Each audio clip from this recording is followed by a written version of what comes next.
Big TV డిజిటల్లో మనం ఒక breaking news చూస్తున్నాం. చాలా అత్యంత అమానవీయ ఘటన, అత్యంత అమానుష ఘటన జరిగింది. కోల్కతాలో మరో దారుణం జరిగింది. సో ఇది అంటే ఎక్కడో జరిగింది కాదు, స్వయంగా లా కాలేజీలో. లా కాలేజీలో అందరూ ఒక న్యాయాన్ని అభ్యసిస్తుంటారు.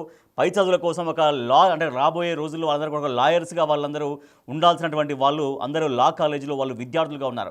సో అటువంటి లా కాలేజీలో ఎక్కడంటే పశ్చిమ బెంగాల్ రాష్ట్రంలోని కోల్కతా దగ్గర కస్బా అనే ప్రాంతంలో సౌత్ కోల్కతా అనేటువంటి లా కాలేజీలో ఒక గ్యాంగ్ రేప్ జరిగింది. చాలా అత్యంత అమానవీయ ఘటన జరిగింది. ఆ అమ్మాయి మొత్తుకుంది. అంటే అక్కడ సెక్యూరిటీ రూమ్ ఉంటుంది ఆ లా కాలేజీకి సంబంధించి. ఆ సెక్యూరిటీ రూమ్లోకి బలవంతంగా లాక్కెళ్ళి వాళ్ళొక వద్దన్నా నన్ను వదిలిపెట్టండి అంటూ ఆ అమ్మాయి వేడుకుంటున్నా కూడా, ఒక అన్నాని బతిలాడినా కూడా కనీసం వాళ్ళ మనసు కరగలేదు. అటువంటి ఒక ముగ్గురు గ్యాంగ్ రేపుకు పాల్పడి అమ్మాయిని చాలా తీవ్రంగా వేధించారు, హింసించారు. ప్రస్తుతం అయితే ఆ ముగ్గురిని అక్కడ పోలీసులు అదుపులోకి తీసుకున్నారు. మనోజిత్ మిశ్రా, ఈ 31 ఏళ్ల వయసు గల మనోజిత్ మిశ్రా, తర్వాత 19 సంవత్సరాల జైబ్ అహ్మద్, తర్వాత 20 సంవత్సరాల వయసు గల ప్రమిత్ ముఖోపాధ్యాయ్, ఈ ముగ్గురు ఆ అమ్మాయి పైన అత్యాచారానికి పాల్పడ్డారు. లా విద్యార్థిని పైన అత్యాచారానికి పాల్పడ్డారు. సో దీంట్లో ఈ ముగ్గురిలో ఒక వ్యక్తి ఎవరైతే ప్రధాన నిందితుడుగా ఉన్నారో మనోజిత్ మిశ్రా ఈ లా కాలేజీకి ఓల్డ్ స్టూడెంట్. సో లా కాలేజీ ఓల్డ్ స్టూడెంటు, న్యాయం చదువుకున్నవాడు, చట్టం చదువుకున్నవాడు, ఎంత అమానవీయంగా ప్రవర్తించాడో మనం చూడొచ్చు. సో అత్యంత దారుణమైనటువంటి ఘటన జరిగింది కోల్కతాలో. గతంలో అంటే కరెక్ట్గా సంవత్సరం అటు ఇటుగా 1 year అవుతుందేమో, 1 yearలో ఒక మెడికో పైన 1 year బ్యాక్ ఒక మెడికో పైన ఇట్లాగే ఒక రేప్ జరిగింది. అత్యంత అమానుష ఘటన అది కూడా. సో అది మొత్తం దేశవ్యాప్తంగా కలకలం సృష్టించింది. దేశం మొత్తం కూడా కదిలించి వేసినటువంటి ఘటన అది. సో అట్లా 1 yearగా కాకముందే, 1 yearకి సరిగ్గా సంవత్సరం గడవక ముందే మరోసారి ఈసారి ఏకంగా లా కాలేజీలో ఈ దారుణం జరిగింది. లా స్టూడెంట్ పైన గ్యాంగ్ రేపు జరిగింది. సో అంటే అసలు నిజంగా ఎటుపోతుంది సమాజం? అంటే అడుగడుగున ఇట్లా అంటే అమ్మాయిల్ని వేధించేవాళ్ళు, అడుగడుగున ఇట్లా ఒక రేప్ చేసేవాళ్ళు, ఇటువంటి ఆలోచనతో, ఇటువంటి క్రూరత్వంగానటువంటి ఆలోచనతో, ఒక జంతు ప్రవృత్తితోటి ఉన్నారా? అది చదువుకున్న వాళ్ళు కానీ చదువుకోని వాళ్ళని తేడా లేకుండా నిజంగా ఇంత దారుణంగా ఎందుకు ప్రవర్తిస్తున్నారు? సో లా స్టూడెంట్ అంటే చాలా ఒక ఉన్నతమైన విద్య. అది రాబోయే రోజుల్లో అంటే భవిష్యత్తులో వాళ్ళే న్యాయాన్ని కాపాడాల్సిన వాళ్ళు, చట్టాన్ని రక్షించాల్సిన వాళ్ళు. అటువంటి ఒక అటువంటి ఒక లా స్టూడెంట్ అయినటువంటి ఓల్డ్ స్టూడెంట్ లా కాలేజీలో ఇంతటి దారుణానికి పాల్పడ్డాడు. అంటే మొన్న 25th రోజు నైట్ ఈ ఘటన జరిగింది. ఈ ఘటన అనేది వెలుగులోకి వచ్చింది. సో దీంతో ప్రస్తుతం అయితే ముగ్గురిని అరెస్ట్ చేసినట్టుగా మనకు సమాచారం తెలుస్తోంది. ఈ నెల 25న రాత్రి ఈ ఘటన జరిగింది. సెక్యూరిటీ రూమ్లోకి తీసుకెళ్లి బలవంతంగా, సో అమ్మాయి అప్పుడు ఎంత నరక వేదన అనుభవించి ఉంటుందో మనం అర్థం చేసుకోవచ్చు. సో ఒక భరోసాగా, ఒక నమ్మకంగా, ఎందుకంటే కాలేజ్ అంటే వాళ్ళ కాలేజీ, ఒక న్యాయం చదువుకుంటున్నటువంటి అమ్మాయి. సో అంటే ఇటువంటి ఘటన డెఫినెట్గా ఊహించదు. ఎందుకంటే ఎక్కడో రోడ్డు మీదనో, ఎక్కడో నిర్మానుష్య ప్రాంతంలోనో, మరొక చోటనో అటువంటి భయాలు ఉంటాయి. నిజంగా ఒక లేడీస్ ఒంటరిగా వెళ్తున్నప్పుడు అక్కడ ఉన్న సిచ్యువేషన్ని బట్టి వాళ్ళు వెళ్ళకపోవడము, భయపడకపోవడం అనేది ఉంటాయి. కానీ లా కాలేజీ క్యాంపస్లో ఒక అమ్మాయి ఎందుకు భయపడాలి? ఖచ్చితంగా భయపడదు. సో మనం చూస్తున్నాము ప్రధాన నిందితుడు ఎవరైతే మనోజిత్ మిశ్రా ఉన్నాడో, ప్రధాన నిందితుడు టీఎంసీకి విద్యార్థి విభాగానికి సంబంధించినటువంటి leader, accused number 1 in Kasba rape కేసులో మనోజిత్ మిశ్రా అనేటువంటి వ్యక్తి. మనం అక్కడ రౌండ్స్లో మనం చూస్తున్నాం. అక్కడ తన ఫోటోగ్రాఫ్ పైన రౌండ్ మార్క్స్ వేసి మనం చూస్తున్నాం. విత్ టీఎంసీ ఎమ్మెల్యే దబాషిత్ కుమార్ దగ్గర ఉన్నారు. తర్వాత టీఎంసీపీ ప్రెసిడెంట్ త్రినాకూర్ భట్టాచార్య దగ్గర ఆయన ఉన్నారు. అదే ఫోటోగ్రాఫ్లో మనకు కనిపిస్తుంది.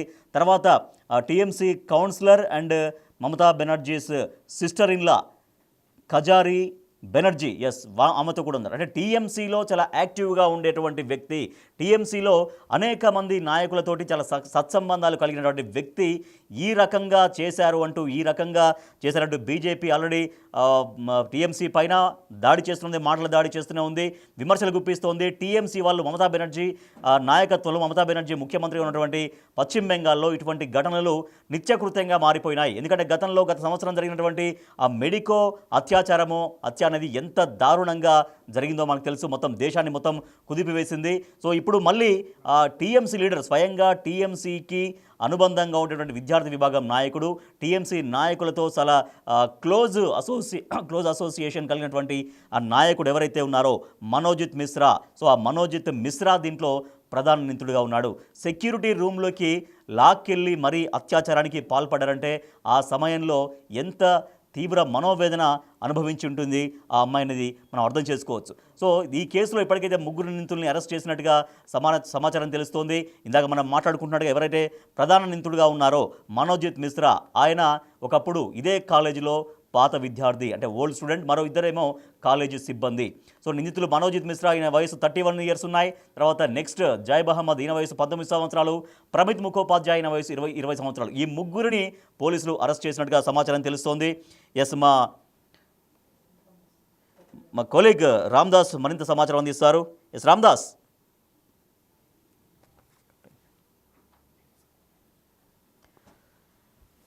కోల్కతాలో చాలా దారుణమైనటువంటి ఘటన వెలుగు చూసింది. ఇది ఎక్కడో జరిగింది కాదు, లా స్టూడెంట్ పైన, లా కాలేజీలో జరిగింది. అంటే న్యాయాన్ని కాపాడాల్సినటువంటి వాళ్ళే న్యాయాన్ని చదువుకుంటూ, చట్టాన్ని చదువుకుంటూ, భవిష్యత్తులో ఇట్లా న్యాయాన్ని కాపాడాల్సినటువంటి వాళ్ళు ఇటువంటి కేసెస్లో చాలా తీవ్రంగా బాధితుల పక్షాన రియాక్ట్ కావాల్సిన వాళ్ళే, అటువంటి వ్యక్తే, లా కాలేజీ ఓల్డ్ స్టూడెంటే ఈ దారుణమైనటువంటి ఘటనకు పాల్పడడం ఇప్పుడు సంచలనం రేపుతోంది. ఎస్, మా ప్రతినిధి, మా కొలీగ్ రామ్దాస్ మనకు మరింత సమాచారం అందిస్తారు. ఎస్ రామ్దాస్, వీళ్ళ 3 అరెస్టు చేసినట్టుగా తెలుస్తోంది, రిమాండ్కి పంపించినట్టుగా తెలుస్తోంది. సో ఈ దారుణ ఘటన ఎట్లా వెలుగులోకి వచ్చింది, ఎప్పుడు జరిగింది, ఆ బాధితురాలు ప్రస్తుతం ఎట్లా ఉందని చెబుతున్నారు? సరిగ్గా ఇట్స్ బిన్ 1 year అవుతుంది. లాస్ట్ ఇయర్ ఆగస్టు మనకు ఆర్జికర్ మెడికల్ కాలేజ్ ఘటన మరొక ముందే తాజాగా ఇది లా కాలేజ్ ఇన్సిడెంట్ తాజాగా చోటు చేసుకుంది. లా విద్యార్థిని చాలా దారుణంగా వీళ్ళు రేప్ చేసిన ఘటన ప్రస్తుతం అయితే దేశవ్యాప్తంగా మళ్ళీ సంచలనం రేకెత్తిస్తుంది. ముఖ్యంగా పశ్చిమ బెంగాల్లోనే ఇలాంటి ఘటనలు తరచు చోటు చేసుకోవడం ఈ ఏడాదిలో ఇది 2వ ఘటనగా చెప్తున్నారు. దక్షిణ కోల్కతాలోని కస్బా ప్రాంతంలో లా కాలేజీలో విద్యార్థులపై 3 గ్యాంగ్ రేప్ పాల్పడ్డారు. సో ఇది బుధవారం రాత్రి జరిగింది. సమయంలో ఆ బాధితురాలు చదువుతున్న కాలేజీకి చెందినటువంటి 2, అదే కాలేజీకి చెందినటువంటి ఒక పూర్వ విద్యార్థి. ఈ పూర్వ విద్యార్థులు ఆ వ్యక్తి టీఎంసీ లీడర్ గా కూడా చెప్తున్నారు, టీఎంసీ స్టూడెంట్ వింగ్ లీడర్ గా కూడా చెప్తున్నారు. సో 30 ఏళ్ల మనోజిత్ మిశ్రా ఇందులో ప్రధాన నిందితుడు. అలాగే జై మహమ్మద్ 19 ఏళ్ళు, 20 ఏళ్ల ప్రమిత్ ముఖర్జీ. 3 కూడా ఆ రోజు సాయంత్రం ఈ తల్బగాన్ క్రాసింగ్ సమీపంలో ఇద్దరినైతే అరెస్ట్ చేశారు. మరొక నిందితుల కోసం ప్రస్తుతం గాలిస్తున్న పరిస్థితి. 3వ నిందితుడు ముఖర్జీని కూడా అతని నివాసంలో అరెస్ట్ చేసినట్టుగా చెప్తున్నారు. సో నిందితుల్ని అదుపులోకి తీసుకున్నారు. విద్యార్థిని ఎవరు రామ్దాస్? ఆ విద్యార్థిని ఎవరని చెప్తున్నారు? ఆ విద్యార్థిని ప్రస్తుతం ఎట్లా ఉంది? ఎవరైతే రేపుకు గురైందో, ఎవరైతే ఇటువంటి ఒక నీచమైన వ్యక్తిత్వం, నీచమైన మనస్తత్వం కలిగిన వాళ్ళతో రేపుకు గురైందో, ప్రస్తుతం అమ్మాయి ఎట్లా ఉందని చెప్తున్నారు? అసలు అమ్మాయి యొక్క డీటెయిల్స్ ఏమైనా తెలిసాయా? ప్రస్తుతానికి అమ్మాయిని వైద్య పరీక్షల కోసం అయితే ప్రస్తుతానికి కోల్కతాలోని ఆసుపత్రికి తరలించి ట్రీట్మెంట్ అందిస్తున్న పరిస్థితి కనబడుతోంది. ప్రధానంగా ఈ ఘటన సంబంధించి అయితే ప్రస్తుతం బాధితురాలకి ప్రాథమికంగా వైద్య పరీక్ష నిర్వహించబడింది. అనేక మంది సాక్షుల వాంగ్మూలాలు కూడా తీసుకున్నారు. నేరం జరిగిన స్థలాన్ని కూడా పరిశీలించారు. ఫోరెన్సిక్ ఫలితం వచ్చే వరకు కూడా ప్రస్తుతం ఆ ప్రాంతం అంతా కూడా సీజ్ చేసిన పరిస్థితి కనబడుతుంది. ముఖ్యంగా ఈ అమ్మాయిని 3 కూడా కాపుగాచి అక్కడ రేప్ చేసిన ఘటనకు మనకు వెళ్ళలోకి చూస్తుంది. సరిగ్గా బుధవారం రాత్రి 7:30 నుంచి 10:30 మధ్యలో సౌత్ కలకత్తాలోని లా కాలేజ్ క్యాంపస్ లో ఈమెపై సామూహిక అత్యాచారం జరిగినట్టు చెప్తున్నారు. ఆమె ఇచ్చిన ఫిర్యాదు ఆధారంగా దర్యాప్తులో 2 విద్యార్థులు ఒక స్టాఫర్ గా చెప్తున్న పరిస్థితి కనబడుతుంది. సరిగ్గా ఆ బాధితురాలు చెప్తున్న వివరాల ప్రకారం ఆమెను 12 గంటలకు ఒక పరీక్షకు సంబంధించిన అప్లికేషన్ ఫిల్ చేయడానికి వచ్చింది. సో తర్వాత ఆమె మొదట ఒక యూనియన్ గదిలో కూర్చుంది లా కాలేజ్ లో. తర్వాత ఆ ప్రాథమిక నిందితుడు ప్రధాన గేట్ ను లాక్ చేయమని చెప్పాడు. తర్వాత క్యాంపస్ లోని సెక్యూరిటీ గదిలో తీసుకెళ్లి ఆమెపై ఈ అత్యాచారం జరిగినట్టుగా చెప్తున్నారు. దానిపై ప్రస్తుతం ఎఫ్ఐఆర్ అయితే నమోదైన పరిస్థితి కనబడుతుంది. సో అంటే ఇప్పుడు తృణమూల్ కాంగ్రెస్ ఛత్ర పరిషత్ టిఎంసిపి కోల్కతా జిల్లా మాజీ లీడర్ గా చెప్తున్నారు మనోజిత్ మిశ్రా. సో ఈ 3 అయితే ప్రస్తుతం అదుపులోకి తీసుకున్న పరిస్థితి కనబడుతుంది. ప్రస్తుతం అయితే ఆ బాధితురాలకి వైద్య పరీక్ష నిర్వహించారు. ఈ ఘటనకు సంబంధించి ముఖ్యంగా బీజేపీ చాలా తీవ్రంగా ఖండిస్తున్న పరిస్థితి. మొదటి నుంచి కూడా అంటే గతంలో కూడా ఆర్జికర్ మెడికల్ కాలేజ్ ఘటనకు సంబంధించి కూడా మనం చూస్తే కనుక దేశవ్యాప్తంగా అప్పుడు ఒక ట్రైనీ మెడికల్ అత్యంత దారుణంగా అత్యాచారం చేసి హత్య చేసిన ఘటనకు సంబంధించి కూడా అప్పుడు దేశవ్యాప్తంగా సంచలనం రేపుతుంది. మళ్ళీ మళ్ళీ అదే కోల్కతాలో ఇలాంటి ఘటన చోటుకోవడం పట్ల ఇప్పుడు ఇది ఒక రాజకీయ రంగు పొలుముకుంటుందని చెప్పచ్చు. ముఖ్యంగా శుభేందు అధికారి బీజేపీ ప్రతిపక్ష నేత, అలాగే Amit Malaviya BJP IT cell జాతీయ ప్రెసిడెంట్, ఆయన కూడా చాలా తీవ్రంగా ఖండిస్తున్నారు. ప్రధానంగా తృణమూల్ కాంగ్రెస్ అధికారంలో ఉన్నటువంటి పశ్చిమ బెంగాల్లో పూర్తిగా మహిళలకు, యువతులకు రక్షణ కరువైంది, భద్రత లేకుండా పోయింది, అత్యాచారాలు జరుగుతున్నాయి. ఈ ఘటనలపై ఎందుకు తృణమూల్ కాంగ్రెస్ చూడనట్లు వివరిస్తుంది. అంతేకాకుండా అధికార పార్టీకి చెందిన నేతలే ఇందులో పాల్గొంటున్నారు. సో దీనికి సంబంధించి దేశవ్యాప్తంగా చర్చ జరగాల్సిన అవసరం ఉంది. ముఖ్యంగా తృణమూల్ ప్రభుత్వం గద్దె దిగాలంటూ కూడా ప్రస్తుతం డిమాండ్ చేస్తున్న పరిస్థితి. ముఖ్యంగా మహిళలను ఒక పీడకల్లాగా వెంటాడుతుంది. బెంగాల్ ప్రభుత్వం పూర్తిగా రక్షణ కల్పించడం విఫలమైందంటూ ప్రస్తుతానికి అయితే ఇది రాజకీయ రంగం పురుముకుంట పరిస్థితి. రాజేష్, మొత్తం మీద ఈ ఘటనకు సంబంధించి ప్రస్తుతం దేశవ్యాప్తంగా మళ్ళీ ఒక చర్చ అయితే సాగుతోంది. సో దీనికి సంబంధించి ప్రస్తుతం పోలీసులు అయితే లోతైన దర్యాప్తు చేస్తారు. ఇంకా ఈ ఘటనకు సంబంధించి ఎవరైనా ఇన్వాల్వ్ అయినారా, ఇంకేదైనా రాజకీయ కోణం ఉందా, అసలు ఆ అమ్మాయిని ఎందుకు ఈ విధంగా బ్రూటల్ గా రేప్ చేయాల్సి లోతైన దర్యాప్తు సాగుతుంది. Right, thank you Ramdas. Yes, కలకత్తాలో ఘోరమైనటువంటి ఘటన జరిగింది. కాస్బాలోని సౌత్ కోల్కతా లా కాలేజీలో. ఇది ఎక్కడో అడవిలో జరిగింది కాదు, ఎక్కడో రోడ్డు పైన జరిగింది కాదు, ఇంకొక నిర్మానుష్య ప్రాంతంలో జరిగింది కాదు. చదువుకునేటువంటి క్యాంపస్లో, చదువుకునేటువంటి కాలేజీ క్యాంపస్లో, అది కూడా న్యాయాన్ని, చట్టాన్ని కాపాడాల్సినటువంటి వాళ్ళు ఉండేటువంటి క్యాంపస్లో జరిగినటువంటి ఒక దారుణమైనటువంటి ఘటన. సో ఇదే కోల్కతాలో సరిగ్గా సంవత్సరం క్రితం ఆర్జీకర్ మెడికల్ కాలేజీలో ఒక మెడికో పైన ఎంత దారుణంగా అక్కడ కూడా అప్పుడు రేప్ జరిగిందో, అది మొత్తం దేశవ్యాప్తంగా సంచలనం జరిగింది అటువంటి ఆ ఘటన. అంటే పశ్చిమ బెంగాల్లో తృణమూల్ కాంగ్రెస్ అధికారంలో ఉన్నటువంటి ఈ గవర్నమెంట్లో ఇట్లా వరుసగా సంఘటనలు జరుగుతున్నాయంటూ బీజేపీ ఇప్పటికే చాలా తీవ్రంగా రాజకీయ విమర్శలు కూడా చేస్తూనే ఉంది. అయితే ఈ ఘటన పైన సుమోటోగా నేషనల్ ఉమెన్ కమిషన్ కూడా ఈ ఘటన పైన స్పందించింది. దీన్ని సుమోటోగా స్వీకరించినట్టుగా కూడా మనకు సమాచారం తెలుస్తోంది.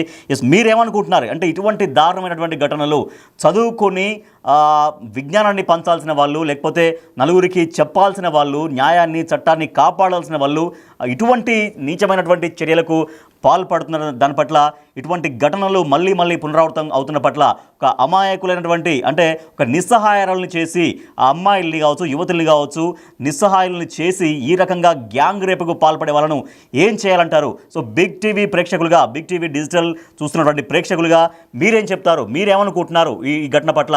ఇటువంటి ఘటనలు మరీ మరీ పునరావృతం అవుతున్నాయి. ఇటువంటి వాళ్ళని ఇంకా, అంటే దేశంలో నిర్భయ చట్టం వచ్చింది, అయినా కూడా ఇటువంటి ఆగిన పరిస్థితి లేదు. సో మీరేమనుకుంటున్నారు? బిగ్ టీవీ చూస్తున్నటువంటి వాళ్ళు ప్రేక్షకులుగా మీరేం చెప్తున్నారు? మీరేమనుకుంటున్నారో కామెంట్ బాక్స్లో మీరు కామెంట్స్ కూడా చేయండి. సో ఇదే తరహా ఘటన ఒకటి కాదు, రెండు కాదు, ఇది మొదలు కాదు, చివర కాదు. దేశంలో ఇటువంటి సంఘటనలు ఎన్నెన్నో జరుగుతూనే ఉన్నాయి. 2012లో, ఐ థింక్ 2012లో జరిగినటువంటి ఆ నిర్భయ ఘటన ఢిల్లీలో, అది కూడా దేశ రాజధాని ఢిల్లీలో కదిలే బస్సులో ఆ అమ్మాయిని ఎంత చిత్రవద చేసి అత్యాచారం చేసి హత్య చేశారో మనం చూసాం. సో అప్పుడు కూడా మొత్తం యావత్ దేశమంతా ఒక్కటైంది. ఇటువంటి వాళ్ళని చాలా దారుణంగా శిక్షించాలంటూ కూడా అప్పుడు మొత్తం దేశం మొత్తం కదిలిన పరిస్థితి. తర్వాత చట్ట ప్రకారం అనేది చర్యలు తీసుకున్నారు. చట్ట ప్రకారంగా తర్వాత వాళ్ళకి శిక్షించారు, ఉరిశిక్ష పడింది. అయితే ఇటువంటి ఘటనలు, అంటే ఇంత పకడ్బందీ చట్టాలు తెచ్చినా కూడా, నిర్భయ లాంటి చట్టాలు తెచ్చినా కూడా మరి ఎందుకు ఆగట్లేవు? సో నిర్భయ చట్టం ఎందుకు తీసుకొచ్చారు అప్పుడు? సో అటువంటి ఘటన మళ్ళీ రావద్దు, అటువంటి ఘటనలు మళ్ళీ పునరావృతం కావద్దు. భారతదేశంలో మహిళ క్షేమంగా ఉంటుంది. ఎటువంటి ఘటన జరిగినా కూడా చాలా సీరియస్గా రియాక్ట్ అవుతాం. చట్టం చాలా వేగంగా స్పందిస్తుంది, వాళ్ళని శిక్షిస్తుంది అనేది ఆ నిర్భయ చట్టం యొక్క సారాంశం. కానీ నిర్భయ చట్టాన్ని తీసుకొచ్చిన తర్వాత కూడా ఇటువంటి ఎక్కడ ఆగిపోయినటువంటి పరిస్థితి కనిపించట్లేదు. పదే పునరావృతం అవుతూనే ఉన్నాయి. సో ఇటువంటి వాళ్ళని ఏం చేయాలి? ఇట్లా ఒక అమానవీయంగా నిస్సహాయుల్ని చేసి ఇట్లా చదువుకున్న వాళ్ళే, సరే చదువుకోలేని వాళ్ళు చేశారంటే కూడా, సో అది కూడా ఎక్కడ వెల్కమ్ చేయరు, ఎవరు కూడా వెల్కమ్ చేయరు. ఎందుకంటే అందరూ ఒక మనిషిగా పుట్టినప్పుడు వావి వరుసలు కావచ్చు, తర్వాత ఒక విలువలతో ఖచ్చితంగా ఉండాల్సినటువంటి అవసరం ఉంటుంది. దట్టు చదువుకునే వాళ్ళల్లో ఇంకా ఎక్కువగా ఆశిస్తూ ఉంటారు. దట్టు ఇది న్యాయ కళాశాలలో జరిగింది. కస్బాలోని సౌత్ కోల్కతా లా కళాశాలలో జరిగినటువంటి ఒక దారుణమైనటువంటి ఘటన. సో న్యాయాన్ని కాపాడాల్సిన వాళ్ళు, చట్టాన్ని రక్షించాల్సినటువంటి వాళ్ళు ఈ రకంగా చేయడం. సో వాళ్ళు ఎవరైతే ముగ్గురు గ్యాంగ్ రేపుకు పాల్పడ్డారో దాంట్లో ఇద్దరు సిబ్బంది కాగా, జయబద్ అహ్మద్ అనేటువంటి ఒక వ్యక్తి సిబ్బంది కాగా, అలాగే ప్రమిత్ ముఖోపాధ్యాయ సిబ్బందికి సంబంధించి వాళ్ళిద్దరు ఇబ్బంది కాగా ప్రధాన నిందితుడుగా ఎవరైతే ఉన్నారో మనం స్క్రీన్ పైన మనం చూస్తున్నాం, బిగ్ టీవీ స్క్రీన్ పైన అందరూ రాజకీయ నాయకులతో, టీఎంసీ సంబంధించినటువంటి నాయకులతో చాలా సత్సంబంధాలు కలిగి ఉన్నటువంటి వ్యక్తి, టీఎంసీకి సంబంధించిన విద్యార్థి విభాగానికి సంబంధించినటువంటి నాయకుడిగా చెబుతున్న మనోజిత్ మిశ్రా. లా కాలేజీలో చదువుకున్నటువంటి ఆ వ్యక్తి, రాజకీయాల పట్ల అవగాహన ఉంది, రాజకీయాలు తిరుగుతున్నప్పుడు ఇంకా చాలా మెచ్యూర్గా ప్రవర్తించాలి, రాజకీయాల్లో ఉన్నప్పుడు ప్రజా సంబంధాలు మంచిగా కలిగి ఉండాలి, ఒక మంచి పేరు తెచ్చుకోవాలి. కానీ ఈ రకంగా ఒక టీఎంసీ లీడర్గా ఉండి కూడా తర్వాత ఒక రాజకీయాల పట్ల పూర్తిగా అవగాహన కలిగి ఉండి, సమాజం పట్ల పూర్తిగా అవగాహన కలిగి ఉండి ఇంత దారుణానికి ఒడిగట్టారు అంటే నిజంగా సమాజం ఎటుపోతుందో అర్థం కానటువంటి పరిస్థితి. సో మీరేమనుకుంటారు? బిగ్ టీవీ డిజిటల్ ఎక్స్క్లూజివ్గా ఈ న్యూస్ చూస్తున్నటువంటి మీరు, మీ ఒపీనియన్ ఏంటి? మీరేం చెప్పాలనుకుంటున్నారు? మీ యొక్క ఒపీనియన్స్ని కామెంట్ రూపంలో మీరు చెప్పండి. ఇటువంటి వాళ్ళని ఏం చేయాలి? సో ఇప్పటికే దేశవ్యాప్తంగా ఈ ఘటన జరిగింది అని తెలిసిన వెంటనే మళ్ళీ డిమాండ్స్ పెరుగుతున్నాయి. వారి నిందితుల్ని కఠినంగా శిక్షించాలి, యావజ్జీవ కారాగార శిక్ష వేయాలి, లేదంటే ఉరి తీయాలి, బహిరంగంగా ఉరి తీయాలి. ఇట్లా రకరకాలుగా ఎమోషన్స్ తోటి వచ్చేటువంటి మాటలు మనం చూస్తూనే ఉన్నాం. సో వీళ్ళపైన ఎటువంటి చర్యలు తీసుకోవాలి? వీళ్ళని ఏం చేయాలి? బిగ్ టీవీ ప్రేక్షకులుగా మీరేమనుకుంటున్నారనేవి మీ కామెంట్స్ కూడా కామెంట్ బాక్స్లో తెలియజేయండి. ఎందుకంటే ఈ ఘటన ఇది కొత్తది కాదు, ఇది ఫస్ట్ది కాదు, చివరిది కావాలని కోరుకుందాం యాక్చువల్లీ. ఎందుకంటే ఇటువంటి ఘటనలు మళ్ళీ జరగాలనేది ఎవరు కోరుకోరు. ఈ ఘటన నిజంగా చివరిది కావాలి, చివరిది అవ్వాలి. ఎందుకంటే లేకపోతే అసలు దేశంలో ఆడపిల్లలకి, మహిళలకి నిజంగా అసలు రక్షణ ఉందా లేదా? అది మనం చూస్తున్నాం, చాలా దారుణంగా లైంగిక వేధింపులు జరుగుతూనే ఉన్నాయి. అది నెలల పిల్లల దగ్గర నుంచి కొన్ని సందర్భాల్లో నెలల పిల్లలు, సంవత్సరం లోపు ఉన్నటువంటి పిల్లల్ని కూడా కబలించినటువంటి కామాంధులు కూడా మన మధ్యలోనే తిరుగుతున్నారు. కాబట్టి వీళ్ళందరి పట్ల అప్రమత్తంగా ఉండాలి. సో కామాంధులకి అది చిన్నపిల్లల, పెద్దవాళ్ళ, ముసలి వాళ్ళ ఏమీ కనీసం విచక్షణ కూడా ఉండనటువంటి పరిస్థితి. కాబట్టి ప్రతి ఆడపిల్లని కాపాడుకోవాల్సినటువంటి బాధ్యత ప్రతి కుటుంబం పైన ఉంటుంది. సో వాళ్ళు ఎవరైతే స్టూడెంట్స్గా ఉన్నారో, ఎవరైతే దూర ప్రాంతాల్లో ఉన్నారో, హాస్టల్స్లో ఉంటారో, ఇట్లా కాలేజీలలో, క్యాంపస్లో చదువుకుంటారో, వాళ్ళు కూడా తమ వ్యక్తిగతమైనటువంటి రక్షణ కూడా వాళ్ళు మరింతగా పెంచుకోవాల్సినటువంటి బాధ్యత కూడా ఆ మహిళలపైన ఉంటుంది. ఇది అంటే కోల్కతా కస్బాలోని సౌత్ కోల్కతాలో జరిగినటువంటి ఒక లా కాలేజీలో జరిగినటువంటి ఒక చాలా విచక్షణ రహితంగా, అమానుషంగా గ్యాంగ్ రేప్ చేసి ఒక అమ్మాయిని తీవ్రంగా వేధించినటువంటి ఘటన. అన్న, నేను మీ సోదరు లాంటి దాన్ని నన్ను విడిచిపెట్టండి అంటే ఒకసారి మనం ఊహించుకోవచ్చు.